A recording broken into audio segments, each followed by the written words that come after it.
Based on a true story, a nun receives divine visions while hiding a sinful relationship with her apprentice. Benedetta and her parents, Guglielmo and Medea, stop by a statue of the Holy Mother to pray. However, a group of bandits surrounds them and steals Medea's necklace. Benedetta threatens that the Holy Mother will punish the men. As if proving her, a bird sends droppings on the man who took the jewelry. Amused, the bandits decide to return the necklace and leave.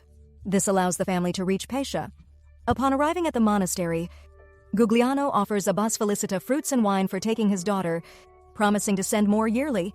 Still, the Abbas asks for a deposit. The man recounts how Benedetta was born sickly, and God saved her, so they promise to give her to him. Felicita has heard similar stories before, so the father needs to convince her to choose Benedetta out of other applicants for their nunnery. With that, Guglielmo agrees to send more payments. Soon, Sister Jacopo collects simpler clothes for Benedetta. When she notices that the girl brought her own statue of Mother Mary, she takes it, insisting that they only pray to the one at the monastery. That night, the girl tries to sleep in her bare room but struggles. She sneaks out and prays to Mother Mary when the platform under the statue breaks and it drops over Benedetta. The nuns arrive to take the figure off the girl, who explains that she went to pray when the statue suddenly fell. Some call it a miracle that Benedetta is unharmed and the statue wasn't broken. But Felicita insists that miracles don't happen so often. Years later, Benedetta acts as Mary in a play in the church when she has a vision of Jesus calling her his wife. After the play, the nuns and their guests enjoy a banquet where Benedetta tells her mother that she saw Jesus and he called her his wife. Medea, however, dismisses this. As her parents are about to leave, a peasant woman runs inside the monastery and grabs Benedetta. Begging to be saved, a man then arrives and pulls her away forcefully, causing the nun to fall.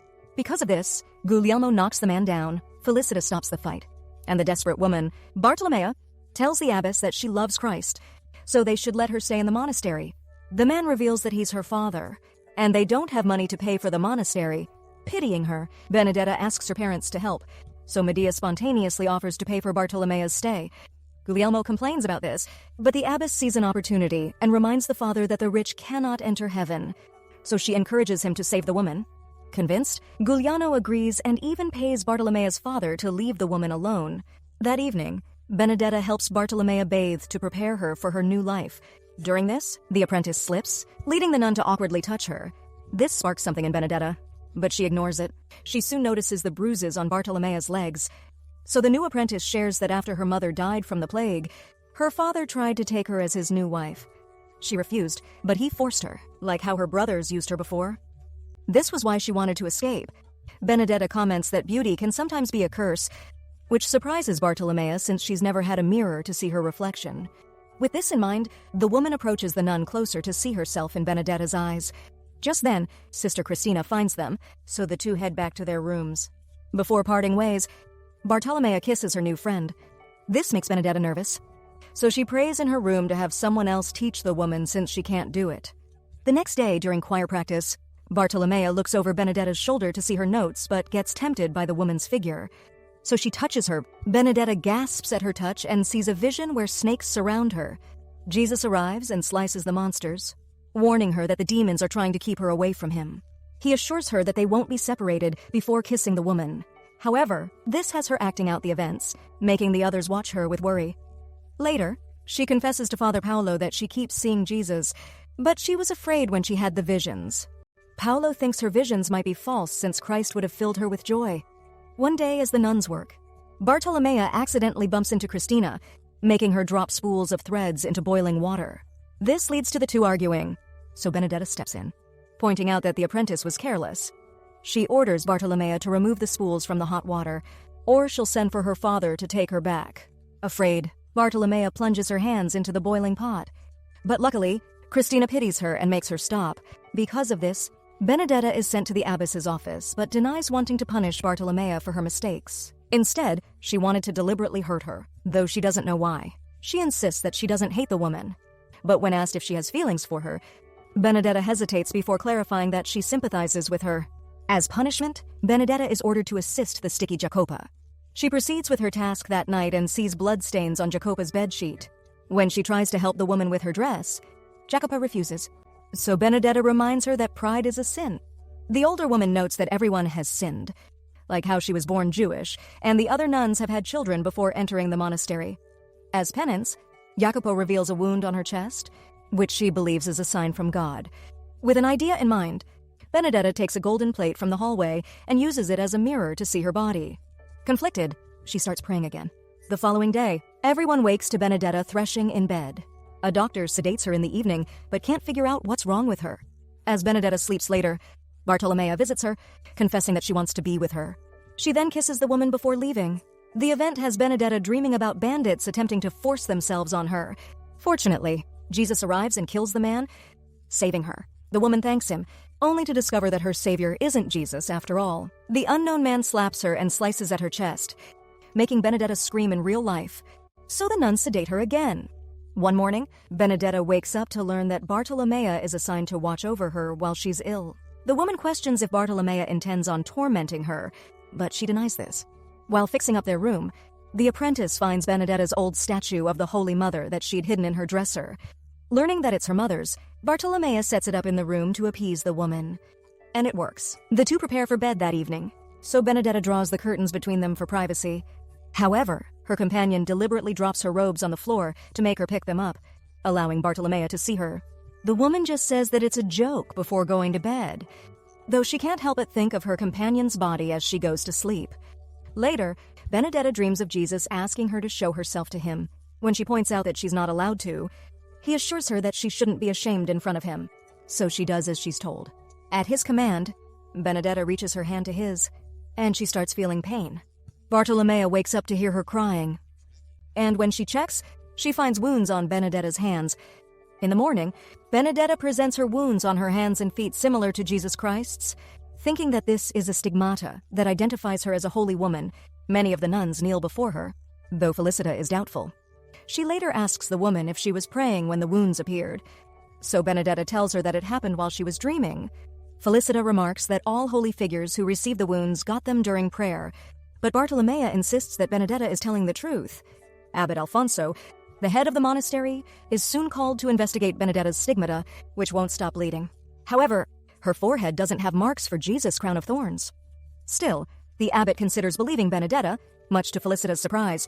The two later discuss the matter in the abbot's chambers, but they're interrupted when they hear Benedetta screaming. When they check, her forehead bleeds, and she shouts in a male voice, threatening them with a plague for doubting his wife. Benedetta then collapses, and Christina steps on a broken shard, making her doubt that her wounds miraculously appeared. Learning this, Felicita warns the abbot against taking Benedetta seriously, but the man refuses to risk bringing heaven's wrath on them. Soon, Benedetta's condition spreads amongst the people, who now believe that she is a saint. Christina urges the abbot to discredit the woman, but Felicita knows that they don't have evidence to convince everyone. One night, Benedetta dreams about Jesus giving his heart to her, so she wakes Bartolomea, telling her to see it for herself.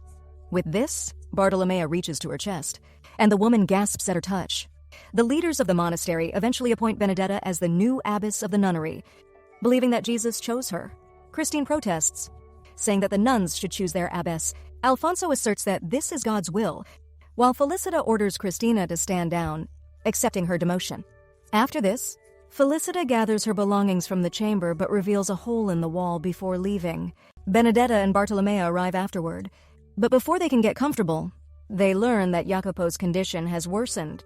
Christina and Felicita volunteer to watch over the ill woman, and during this, the younger nun expresses her anger about the former abbess's demotion. Felicita explains that this is a ploy to get the monastery more financial backing. Christina questions, calling Felicita her mother, but the woman reminds her not to say it within the nunnery.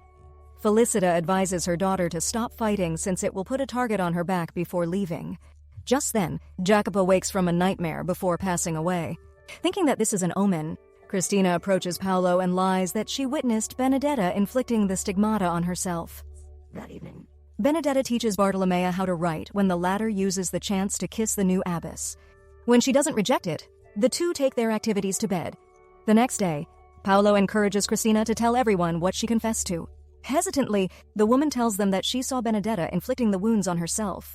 To her surprise, Felicita asserts that Christina wasn't there when the new abbess got her wounds. Suddenly, Benedetta screams in a male voice, ordering the woman to be punished for lying. Paul agrees. So Christina weeps and punishes herself in front of everyone. That evening, Bartolomea shows Benedetta that she carved her old statue to use in bed. They proceed to use it, unaware that someone is watching from the hole in the wall. Suddenly, a red light comes from outside as a comet passes by. As everyone watches this, Christina appears over the roofs and throws herself off the structure, ending her life.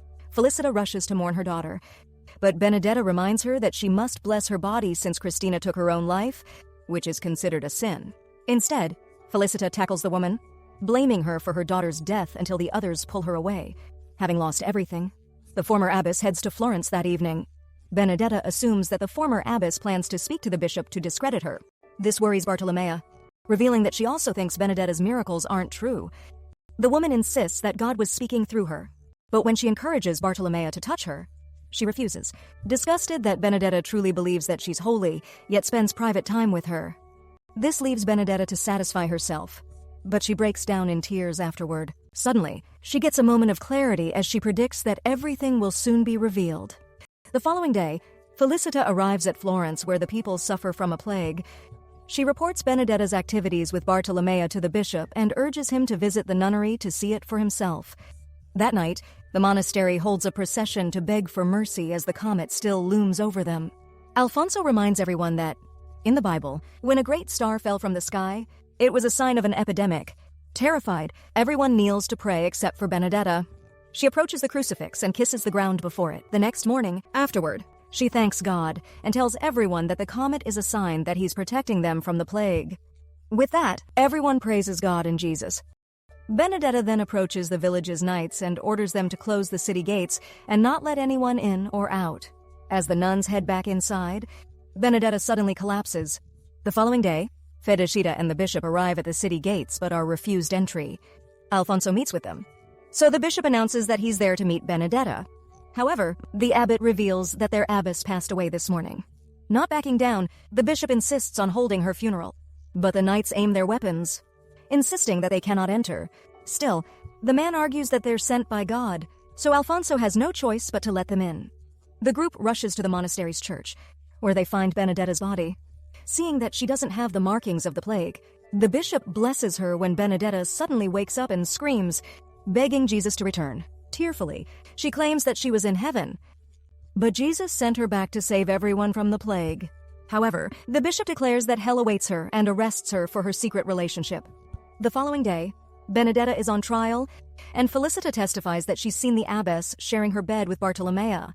She reveals that she witnessed this through a secret hole in the room. And Alfonso points out that spying is also a sin.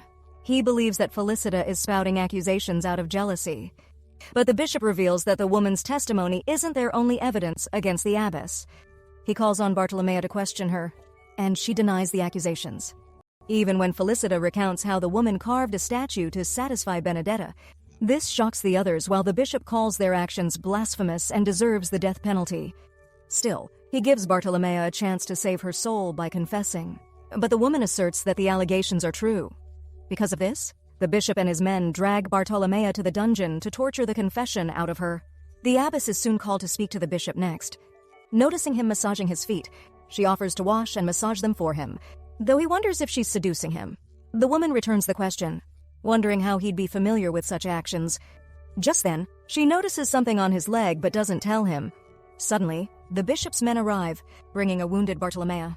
Benedetta rushes to embrace the woman, but Bartolomea pushes her aside, revealing that she's already confessed to their relationship. She yells at the abbess, accusing her of seducing her to sin. To prove their relationship, she reveals their hidden statue inside a carved book.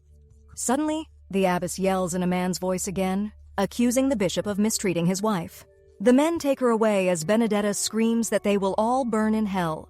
Later, the bishop discovers that Felicita has caught the plague, so he orders his men to move her to the dungeon so people won't see her.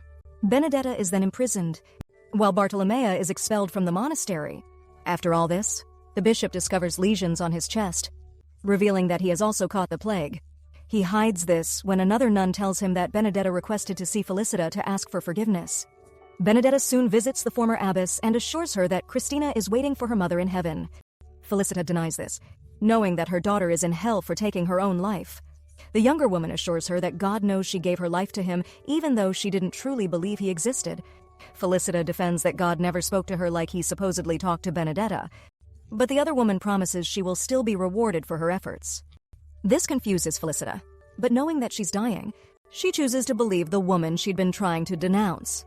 As the woman hugs her, the jug of water on her table drops and breaks on the floor. Soon, Benedetta is paraded to the plaza to be executed.